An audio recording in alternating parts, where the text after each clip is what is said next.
नमस्कार, आवाज समाचार में आपका स्वागत है। मैं हूं मनोज श्रीवास्तव। सबसे पहले हेडलाइंस। गरमाया यूपी का चुनावी पारा। राहुल गांधी ने रायबरेली से भरा पर्चा। मां सोनिया, बहन प्रियंका गांधी रही नॉमिनेशन के दौरान मौजूद। अमेठी से सोनिया के सिपाही किशोरी लाल शर्मा ठोकेंगे ताल।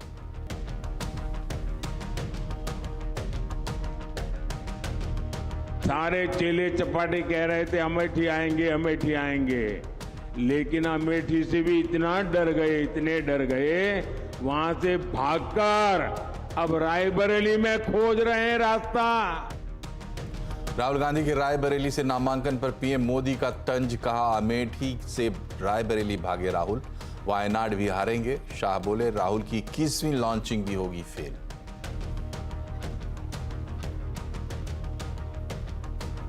भारतीय जनता पार्टी का एक भी सांसद संसद में जब तक है 370 फिर से नहीं आ सकती, सीए समाप्त नहीं हो सकती।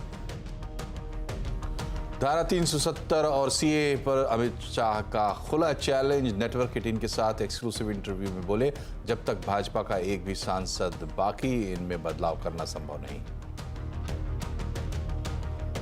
दिल्ली शराब घोटाला मामले में आज भी सुप्रीम कोर्ट से नहीं मिली केजरीवाल को राहत, लेकिन बेल की बढ़ी उम्मीद। कहा, चुनाव को देखते हुए अंतरिम जमानत पर कर सकते हैं विचार। रिकॉर्ड ऊंचाई के बाद बाजार में हावी मुनाफा वसूली। मिड कैप स्मॉल कैप शेयरों में दिखा दबाव। सेंसेक्स 733 और निफ्टी 172 अंक गिरकर बंद। इंफ्रा, रियल्टी, तेल गैस शेयरों में रही बिकवाली। पीएससी फार्मा इंडेक्स बढ़त पर बंद। हेल्थ इंश्योरेंस का क्लेम पाने के लिए 43% लोगों को करनी पड़ती है कड़ी मशक्कत। डिस्चार्ज के लिए तैयार पेशेंट को भी 12 घंटे तक करना पड़ता है इंतजार।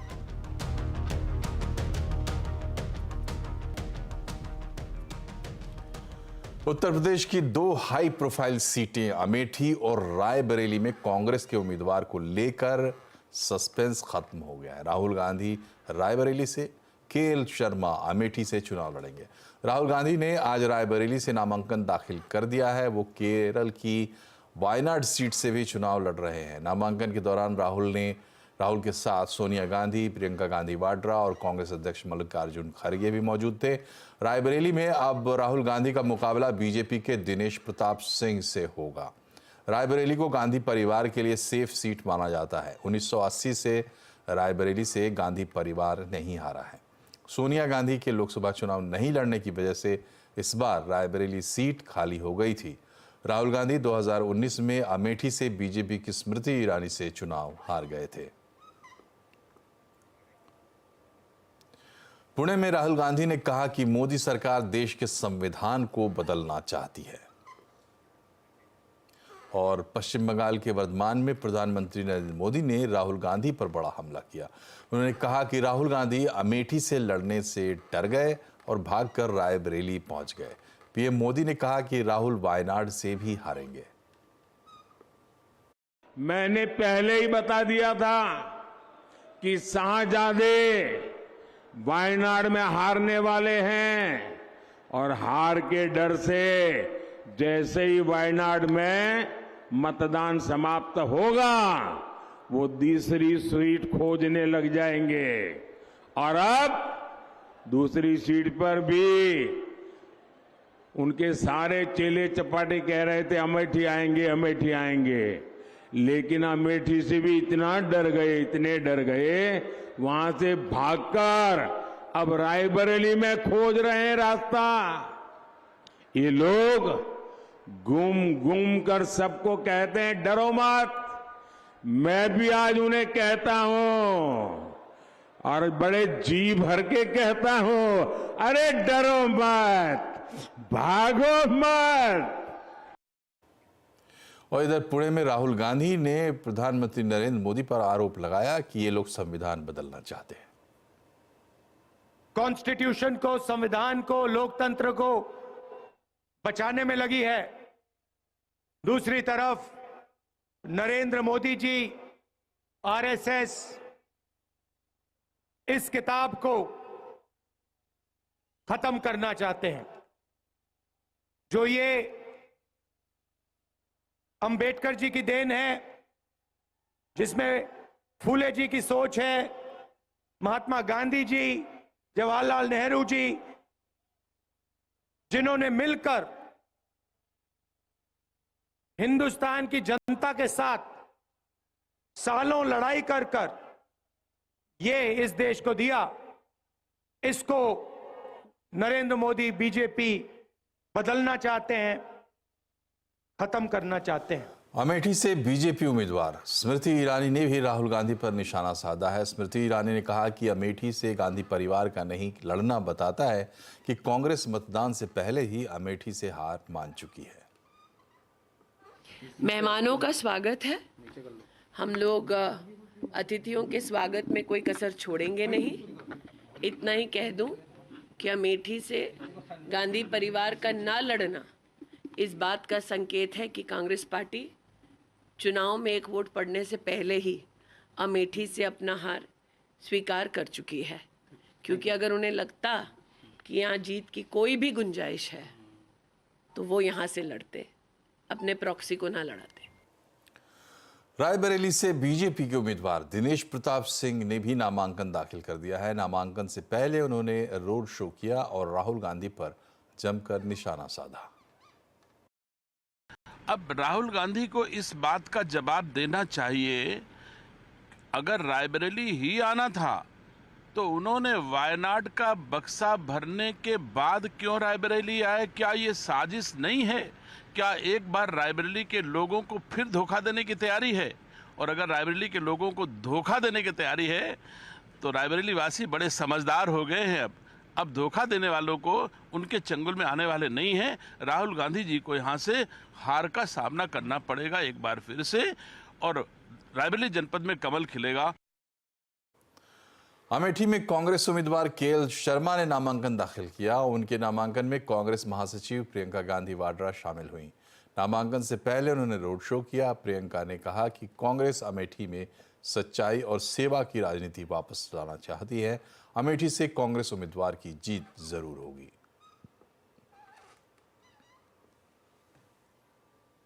यहाँ की जो मुश्किलें हैं उनको अच्छी तरह से जानते हैं। इन्होंने लगातार 40 सालों के लिए आपकी सेवा की है।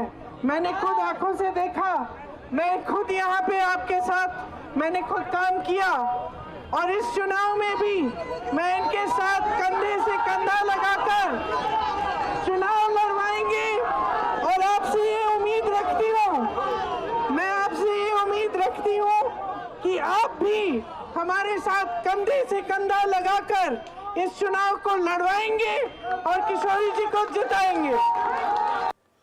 नेटवर्क 18 ग्रुप के editor in chief Rahul Joshi को दिए एक्सक्लूसिव इंटरव्यू में गृहमंत्री अमित शाह ने कहा कि कांग्रेस माइनॉरिटी वोट लेने के लिए 370 की वापसी और सीएए लागू नहीं होने देने की बात करती है।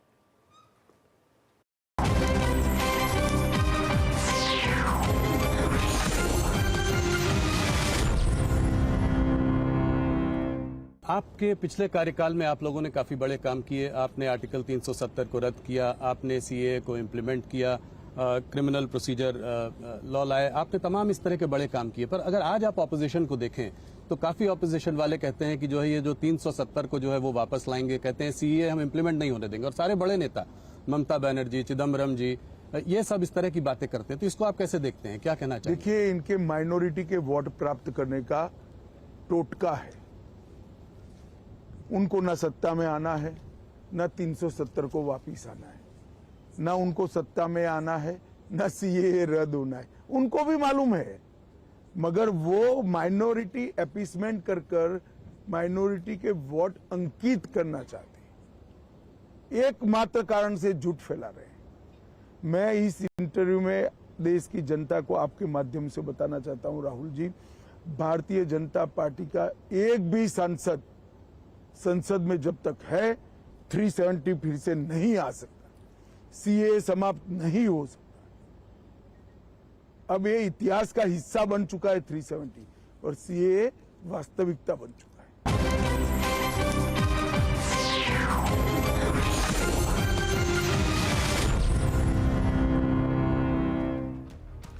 अमित शाह के साथ ये पूरी बातचीत, पूरा इंटरव्यू आप देख सकते हैं आज रात 8 बजे। गृह मंत्री अमित शाह ने चुनाव के बीच बड़ा बयान दिया है। उन्होंने जनता से मोदी जी को तीसरी बार प्रधानमंत्री बनाने की अपील की है और कहा है कि तीसरे कार्यकाल में मोदी सरकार मुस्लिम पर्सनल लॉ खत्म करके देश में यूसीसी लागू करेगी। भाइयों बहनों, मोदी जी ने धारा 370 को हटाया, राम मंदिर का मार्ग प्रशस्त किया, PF-I पर बैन लगाया और ट्रिपल तलाक समाप्त किया और देश में यूनिफॉर्म सिविल कोड लाकर मुस्लिम पर्सनल लॉ को समाप्त करने का काम नरेंद्र मोदी जी ने किया। अभी सिर्फ उत्तराखंड में आया है, मोदी जी ने संकल्प पत्र में घोषणा की है कि मोदी जी को तीसरी बार प्रधानमंत्री बना दो, पूरे देश भर में यूसीसी लाने का काम और मुस्लिम पर्सनल लॉ समाप्त करने का काम नरेंद्र मोदी जी। साणंद इंडस्ट्रियल एरिया में वोटिंग और पर्यावरण रक्षा को जोड़कर एक अनोखा मॉडल तैयार किया गया है। यहां मतदान करने वाले लोगों के नाम से पौधा लगाया जाएगा और उसकी देखभाल भी की जाएगी। देखिए केतन जोशी की रिपोर्ट। ये कोई पार्क नहीं, साणंद इंडस्ट्रियल एरिया है। इंडस्ट्रियल एसोसिएशन इस औद्योगिक जोन को ग्रीन बनाने में लगा है। अब हरियाली अभियान को वोटिंग से जोड़ दिया गया है। वोट करने वाले उद्योगपति और इंडस्ट्रियल एरिया के कर्मचारियों को पौधा भेंट किया जाएगा। मतदाता के नाम पर पेड़ लगाया जाएगा और इसके देखभाल का जिम्मा भी साणंद इंडस्ट्रियल एसोसिएशन उठाएगा। साणंद JDC में अभी 36,000 पेड़ हमने लगाए हैं और एक साल में बहुत बड़े किए हैं और आने वाले दिनों में हम 2 लाख पेड़ तक का टारगेट रखते हैं। साणंद JDC में लगभग 40 से 45 लाख वृक्ष लगने की संभावना है, उतनी जगह है। साणंद इंडस्ट्री एसोसिएशन ने जो पहल की है कि जो वोट करके सेल्फी देगा उसके नाम का एक पेड़ यहाँ पे ऑक्सीजन पार्क में लगाएंगे, तो हम चाहते हैं कि मेरे सारे के सारे कर्मचारी वोट करें। SIA खाली पड़ी जमीन पर पहले ही 36,000 पेड़ लगा चुका है। यहाँ रख रखाव के लिए अनुभवी टीम भी है। और मैं फिकी की तरफ से भी ये मैं कहना चाहता हूँ कि हम फिकी द्वारा भी ये पहल को हम अपनाएंगे और सभी हमारे मेंबर को बोलेंगे कि ये वृक्ष रोपण में आप भी लग जाइए, जिससे सालों में गुजरात जैसे इंडस्ट्रियल ग्रोथ हो रहा है वैसे एक ग्रीन गुजरात बनाने में भी हम पूरे सफल हो जाए। औद्योगिकरण बढ़ने से पर्यावरण को नुकसान होता है। इंडस्ट्रियल एरिया में ऐसी पहल से अच्छा संदेश भी जाता है। पर्यावरण का संतुलन बिगड़े इससे पहले इस तरह की मुहिम है वो काफी आवश्यक है और यह सिर्फ साणंद तक सीमित नहीं रहना चाहिए, लेकिन भारत के जितने भी इंडस्ट्रियल एरिया है वहां पर इस तरह की एक्टिविटी लगातार होनी चाहिए। केतन जोशी, साणंद। पूर्वी दिल्ली लोकसभा सीट पर बीजेपी और आम आदमी पार्टी की सीधी टक्कर होने वाली है। बीजेपी ने जहां अपने मौजूदा सांसद और क्रिकेटर गौतम गंभीर का टिकट काट दिया है, वहीं संगठन से जुड़े हर्ष मल्होत्रा को मैदान में उतारा है और आम आदमी पार्टी ने पुराने सिपहसालार कुलदीप कुमार पर दांव लगाया है। यमुना पार्क के नाम से मशहूर पूर्वी दिल्ली लोकसभा सीट पर वैसे तो लंबे समय से बीजेपी का कब्जा रहा है, लेकिन बीजेपी लगातार यहां से अपने उम्मीदवार बदलती रही है। जहां 2014 में महेश गिरी को यहां पर जीत दर्ज मिली थी, वहीं 2019 में क्रिकेटर और सेलिब्रिटी गौतम गंभीर को टिकट मिली थी, जिन्होंने आम आदमी पार्टी की आतिशी मरलिना को हराया था। और इस बार संगठन में लंबा अनुभव रखने वाले और बूथ लेवल पर मैनेजमेंट करने वाले कार्यकर्ता हर्ष मल्होत्रा को टिकट दिया गया है और गौतम गंभीर का इस वक्त टिकट काट दिया गया है।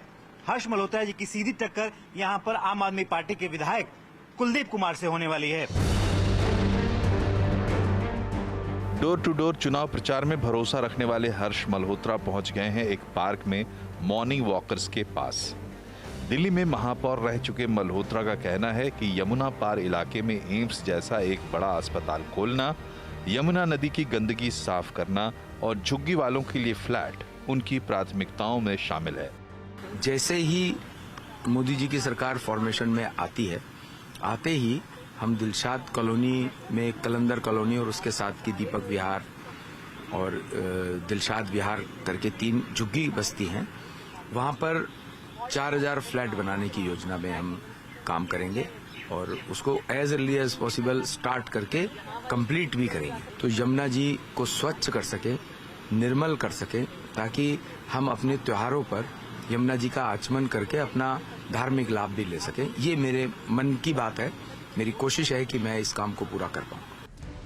आम आदमी पार्टी ने पुराने वफादार और दलित समाज से आने वाले कुलदीप कुमार को बीजेपी के मुकाबले उतारा है। आम आदमी पार्टी ने पूर्वी दिल्ली से कोंडली के मौजूदा विधायक और कल्याणपुरी से पार्षद रह चुके कुलदीप कुमार को मैदान में उतारा है। कुलदीप कुमार पार्टी की स्थापना के साथ से ही आम आदमी पार्टी से जुड़े हुए हैं और इस वक्त जनसंपर्क अभियान में दिल्ली के लाजपत नगर के सेंट्रल मार्केट में मौजूद है। यहाँ पर सिग्नेचर कैंपेन चल रहा है, हस्ताक्षर अभियान चल रहा है। केजरीवाल की जिस तरह से गिरफ्तारी हुई उसको लेकर एक जन समर्थन जुटाने की कोशिश कर रहे हैं और यहाँ पर लाजपत नगर में लोगों से सहानुभूति और जो जेल का जवाब वोट से मांग रहे हैं कुलदीप कुमार। 10 साल भारतीय जनता पार्टी ने बर्बाद किए। जनता और एमपी की दूरी जमीन और आसमान के बराबर थी। चांद पे आदमी जा सकता है, सांसद से के बाद नहीं जा सकता था। वो खत्म करने का काम करेंगे, उस दूरी को खत्म करने का काम करेंगे और अब की बार जिस तरह उनके मुख्यमंत्री को गिरफ्तार किया गया है, उन मुख्यमंत्री की गिरफ्तारी का बदला लेने के लिए, उनको जेल से लाने के लिए दिल्ली के लोग वोट देने का काम करेंगे और भारतीय जनता पार्टी का सुपड़ा साफ अब की बार पूरी दिल्ली से होने का काम होगा। काफी घनी आबादी वाली पूर्वी दिल्ली लोकसभा सीट में कुल 20,38,000 मतदाता हैं। क्षेत्र में 10 विधानसभा सीटें हैं। कृष्णा नगर, गांधीनगर, लक्ष्मी नगर, विश्वास नगर, त्रिलोकपुरी, जंगपुरा, पटपड़गंज, कुंडली, शहादरा और ओखला। पूर्वी दिल्ली से बीजेपी के उम्मीदवार हर्ष मल्होत्रा पहली बार चुनाव लड़ रहे हैं और उनके पास चुनाव लड़ने का पहले कोई अनुभव नहीं है। हालांकि उनके पास प्लस पॉइंट ये है कि वो लंबे समय से संगठन से जुड़े रहे हैं और दशकों से पार्टी के अंदर रहकर काम कर रहे हैं। वहीं दूसरी तरफ आम आदमी पार्टी जिससे कि सीधा मुकाबला है, उसके कैंडिडेट कुलदीप कुमार यहाँ के मौजूदा विधायक भी हैं और पार्षद भी रह चुके हैं। अब देखना होगा कि जब छठे चरण में दिल्ली में 25 मई को वोटिंग होगी तो दिल्ली की जनता एक बार फिर से बीजेपी को यहाँ पर मौका देती है या फिर जो जिस तरह से अरविंद केजरीवाल के सिंपैथी में पार्टी वोट मांग रही है, उस सिंपैथी की लहर से आम आदमी पार्टी यहाँ पर विजयी होती है। कैमरामैन दिनेश देवरी के साथ आलोक प्रियदर्शी, CNBC आवाज, दिल्ली। पूरी दिल्ली के साथ चांदनी चौक सीट पर भी 25 मई को मतदान होगा। ऐसे में चांदनी चौक की चटोरी गली का चुनावी मूड कैसा है, बीते 10 साल में कितनी बदली है यहाँ की तस्वीर, बता रही है दीपाली नंदा।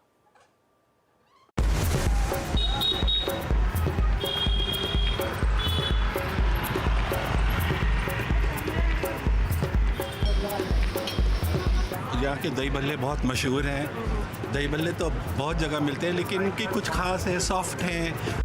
हम मौजूद हैं चांदनी चौक और यहाँ पर हम ले रहे हैं चुनावी माहौल का जायजा। और चांदनी चौक में जब हम मौजूद हैं तो यहाँ की चटोरी गलियों को कैसे भूल सकते हैं। चटोरी गलियाँ मैं इसलिए बोल रही हूँ क्योंकि यहाँ पर हर एक गली में थोड़े डिस्टेंस के बाद आपको कोई ना कोई फेमस खाने पीने की दुकान मिल ही जाएगी। इस वक्त जहां मैं मौजूद हूं वो है नटराज दही भल्ला कॉर्नर और 1940 से ये कॉर्नर यहां पर मौजूद है और जो लोग खासतौर पर गर्मी के मौसम में चांदनी चौक आते हैं तो नटराज के ठंडे ठंडे दही भल्ले खाना नहीं भूलते हैं। तो मेरी भी प्लेट तैयार हो चुकी है और इसी प्लेट के स्वाद को चखते हुए हम शुरू करते हैं यहाँ पर लोगों से बातचीत का सिलसिला।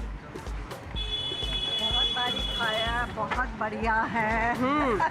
तो सबसे पहले हमें एक आंटी मिली। आंटी, आप कितने टाइम से यहाँ पर आ रहे हैं? मैं तो 25-30 साल से आ रही हूँ। तो क्या कुछ बदलाव आपने देखा है यहाँ पे? बढ़िया हो गया है, आने जाने का रास्ता, सब कुछ, everything is so good. Traffic में बहुत बदलाव आया है। ट्रैफिक को सिस्टमेटिक तरीके से मैनेज किया जा रहा है। अगर यही इस तरीके से मेंटेन रहा तो we are this area is very world renowned now.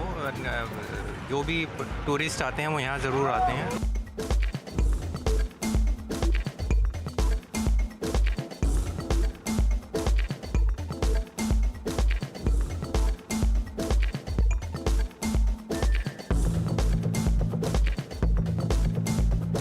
अब मेरे हाथ में आप देख रहे हैं ये है ठंडी लस्सी। जी हाँ, गर्मी बहुत है राजधानी दिल्ली में और लोग यहाँ पर जो आ रहे हैं वो इसी लस्सी का मजा ले रहे हैं चांदनी चौक में। और ये बताएं, आप 12-15 साल पहले यहाँ पर आए थे, तब से अब में क्या कुछ बदलाव आप देख रहे हैं? और हम देख रहे हैं आपके साथ आपकी विदेश से आए हुए मेहमान भी। The change is that now like it looks much cleaner, much organized and easy to locate now.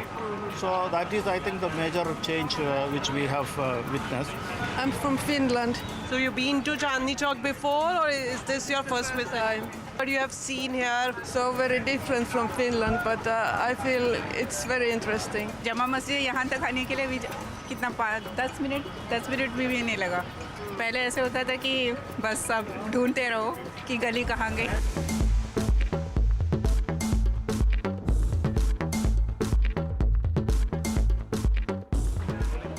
तो अब हम आ गए हैं चांदनी चौक की मशहूर परांठे वाली गली और मेरे पीछे आप जो दुकान देख रहे हैं ये यहाँ की सबसे पुरानी परांठे की दुकान। यहाँ की खासियत ये है कि इस दुकान पर आपको 50 से ज़्यादा पराठों की वैरायटी मिल जाएगी। सबसे पहले तो आप पराठा कौन सा खा रहे हैं ये बताएं। गोभी पराठा है। गोभी पराठा खा रहे हैं। क्या आपको इसमें अच्छा लगता है जो आप आते हैं? एक तो मशहूर भी है और पहले भी खा रखा है, तो किसी तरीके से कुछ इम्प्रूवमेंट है यहाँ पर?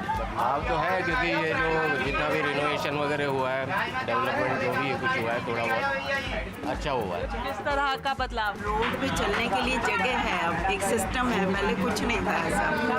पहले तो बिल्कुल चलने की जगह ही नहीं थी, अब थोड़ा मैनेज हुआ है पहले से।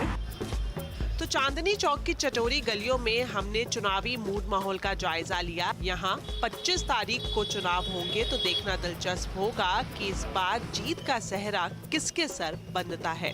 दीपाली नंदा, चांदनी चौक। और अब आज के बाजार का हाल। बाजार में आज जोरदार तेजी के बाद मुनाफा वसूली हावी हो गई और इसी के साथ ऊपरी स्तरों से फिसलकर बाजार बंद हुआ। सेंसेक्स 733 अंक गिरकर 73,878 पर बंद हुआ। निफ्टी 172 अंक गिरकर 22,476 पर बंद हुआ है। और कैसे रही आज की सेक्टर्स और शेयर्स की तेजी बता रहे हैं सुमित मेहरोत्रा। देखिए, अगर निफ्टी के टॉप गेनर्स की बात की जाए तो आज कोल इंडिया नंबर्स के बाद चलता हुआ दिखाई पड़ा। कुछ हद तक ग्रासिम में अच्छी बाइंग थी। ओएनजीसी और अपोलो हॉस्पिटल दो और ऐसे नाम जहां पर खरीदारी देखने को मिली। बिकवाली के लिए आज दिन था एलएनटी का 3.25% नीचे, मारुति 2.5% नीचे, नेस्ले 2.5% नीचे, रिलायंस करीब 2.25% नीचे कामकाज करते हुए। मिड कैप में ब्लू डार्ट 10% ऊपर रहा, जीएमडीसी करीब 7% ऊपर, रेनबो मेडिकल 5.5% ऊपर, पिरामल फार्मा करीब 5.5% की तेजी। बिकवाली आज फिर से सन फार्मा एडवांस में, नेटवर्क 18, एचएफसीएल और रेमंड कुछ और ऐसे नाम जहां पर बिकवाली का दौर बनता हुआ दिखाई पड़ा। लेकिन ओवरऑल प्रेशर रहा आज मिड कैप में और ब्रॉडर मार्केट्स के अंदर अच्छी खासी बिकवाली देखने को मिली। दिल्ली शराब घोटाले से जुड़े मनी लॉन्ड्रिंग मामले में सुनवाई करते हुए सुप्रीम कोर्ट ने केजरीवाल की याचिका पर बड़ी टिप्पणी की। सीधे चलते हैं असीम के पास। असीम, बताइए क्या हुआ कोर्ट में? शराब घोटाले में आरोपी दिल्ली के मुख्यमंत्री अरविंद केजरीवाल की गिरफ्तारी को चुनौती देने वाली याचिका पर आज फिर सुप्रीम कोर्ट में सुनवाई हुई थी। पिछली सुनवाई के दौरान सुप्रीम कोर्ट ने कई सारे सवाल उठाए थे। सुप्रीम कोर्ट ने पूछा था कि केजरीवाल की पूरे घोटाले में किस तरह की भूमिका है, इनकी गिरफ्तारी में इतनी देर क्यों की गई, और ये भी पूछा था कि लोकसभा चुनावों के दौरान इनकी गिरफ्तारी की गई है वो क्या सही है। आज जब इसकी सुनवाई हुई तो सुप्रीम कोर्ट ने कई सारे सवाल उठाए। सुप्रीम कोर्ट ने पूछा कि इनकी गिरफ्तारी कब की गई, चुनाव दिल्ली में कब होने हैं, और इनकी गिरफ्तारी चुनाव की घोषणा के बाद हुई। उसके बाद ईडी ने अपना पक्ष रखा। ईडी ने कहा कि इनकी पूरी तरह से भूमिका बनती है। सुप्रीम कोर्ट ने यह भी पूछा कि क्या आप इनकी पार्टी को बिना आरोपी बनाए हुए इन्हें आरोपी बना सकते हैं। इसके बाद सुप्रीम कोर्ट ने कड़ी टिप्पणी भी की। सुप्रीम कोर्ट ने कहा कि खासतौर पर कि लोकसभा के चुनाव नजदीक है, हम इनको जमानत देने पर विचार कर सकते हैं। आप ये बताइए कि जो केजरीवाल है वो जमानत पर अगर बाहर आते हैं तो क्या आधिकारिक तौर पर कोई फाइलें भी साइन कर सकते हैं या नहीं कर सकते हैं। तो ईडी को इन सारी मामलों के सारे सवालों का जवाब अब 7 मई को देना है। मंगलवार को इनकी सुनवाई दोबारा से इस मामले की होगी। तब देखना होगा ईडी किस तरह से इनकी जमानत का विरोध करता है। बहुत बहुत शुक्रिया असीम। और बीमारी के खर्चों के लिए आदमी हेल्थ इंश्योरेंस लेता है, पर हाल में एक सर्वे में ऐसे आंकड़े आए हैं जो आपको हैरानी में डाल देंगे। लोकल सर्किल का ये सर्वे है और इसमें क्या क्या खास बातें हैं बता रहे हैं लक्ष्मण रॉय। इस सर्वे में सबसे चौंकाने वाली बात निकलकर ये सामने आई है कि जो लोग मेडिकल इंश्योरेंस लेते हैं, जब वो क्लेम पाने जाते हैं तो उस वक्त 43% लोगों को काफ़ी ज़्यादा मशक्क़त करनी पड़ती है मेडिकल इंश्योरेंस का क्लेम लेने में, यानी आसानी से उनको क्लेम नहीं मिलता है। और यह खुलासा हुआ लोकल सर्कल के सर्वे में, जिसमें 39,000 लोगों के बीच सर्वे किया गया जिनको 3 साल का अनुभव था मेडिकल इंश्योरेंस लेने का। और ये जो 43% लोगों ने कहा कि मुझे काफ़ी मशक्क़त करनी पड़ती है, तो उसकी खास वजह बताई। सबसे ज़्यादा वजह तो ये बताई गई कि कई बार मेडिक्लेम खारिज कर दिया जाता है और ये कहा जाता है कि ये बीमारी तो आपको पहले से थी, प्री एग्जिस्टिंग डिजीज़ के नाम पे आपके क्लेम को खारिज कर दिया जाता है।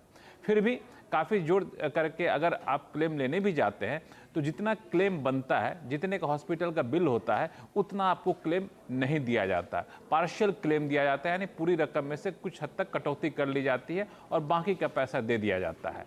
और चूँकि एन वक्त पे जब क्लेम मिलता है तो काफ़ी ज़्यादा मरीज़ या उनके अटेंडेंट परेशान हो चुके रहते हैं, तो बहुत ज़्यादा बहस करने या फिर तर्क करने के चक्कर में नहीं पड़ते हैं और फिर जो मेडिक्लेम का क्लेम मिलता है वो लेकर के चले आते हैं। और इसमें एक और बात जो सबसे चौंकाने वाली निकल कर सामने आई वो ये कि पेशेंट जब डिस्चार्ज होने के लिए तैयार हो जाता है, उसके बाद सिर्फ और सिर्फ मेडिक्लेम के अप्रूवल के लिए उनको 10 से 12 घंटे तक इंतज़ार करना पड़ता है कि मेडिक्लेम कंपनी की तरफ से अप्रूवल आएगा, फिर बिल सेटलमेंट होगा, फिर जाकर उनको हॉस्पिटल से अंतिम रूप से डिस्चार्ज दिया जाएगा। तो ये सारी बातें निकल कर सामने आई है। और इसमें एक जो खास बात है वो ध्यान देने वाली बात कि सरकार के पास, मिनिस्ट्री ऑफ कंज्यूमर अफेयर के पास जो शिकायतें आती हैं कंज्यूमर को लेकर के, उन शिकायतों में भी अगर आप ध्यान दें तो 1/3 से ज़्यादा शिकायतें इंश्योरेंस कंपनियों को लेकर के होती है।